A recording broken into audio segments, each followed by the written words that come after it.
రాజధాని అమరావతికి రాచబాటైన seed access road phase 2 steel bridge నిర్మాణ పనులు తుది దశకు చేరుకున్నాయి. ఈ రహదారి నిర్మాణానికి అడ్డంకిగా ఉన్న భూములను భూసేకరణ ద్వారా తీసుకున్న తర్వాత యుద్ధ ప్రాతిపదికన పనులు చేపట్టారు. సీఎం చంద్రబాబు ప్రత్యేక శ్రద్ధ తీసుకోవడంతో 2 వారాల్లోపే సీడ్ యాక్సెస్ రోడ్డు ముఖచిత్రం మారిపోయింది. సీడ్ యాక్సెస్ రోడ్డు మొత్తం పొడవు 21.78 కిలోమీటర్ల కాగా దొండపాడు నుంచి వెంకటపాలెంలోని మంతెన ఆశ్రమం వరకు ఫేజ్ 1 కింద 14.35 కిలోమీటర్ల రోడ్డు ఇప్పటికే పూర్తయింది.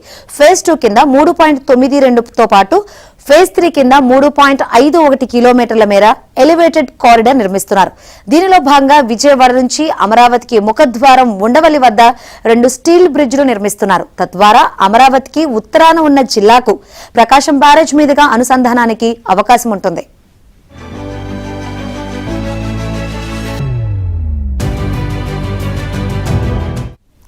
ఇప్పటి వరకు కరకట్టపై నుంచి ప్రయాణించే వారంతా ఇక నుంచి సీడ్ యాక్సెస్ రోడ్డుపై నేరుగా అమరావతి చేరుకుంటారు.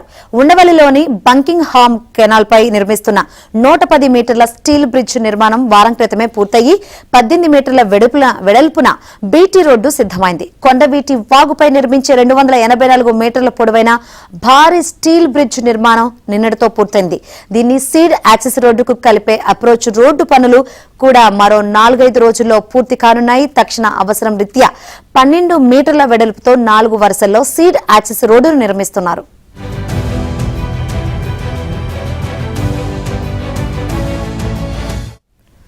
రానున్న రోజుల్లో మరో బ్రిడ్జ్ నిర్మించి దీన్ని కూడా 9 వరుసలకు విస్తరిస్తామని ఇంజనీరింగ్ అధికారులు చెబుతున్నారు. Phase 2 seed access road steel bridge నిర్మాణాలను ఈ నెల 13న సీఎం చంద్రబాబు ప్రారంభించనున్నారు. దీనికి 3 రోజుల ముందుగానే రోడ్డు పూర్తి స్థాయిలో సిద్దమవుతుందని ఏడీసీఎల్ అధికారులు చెబుతున్నారు.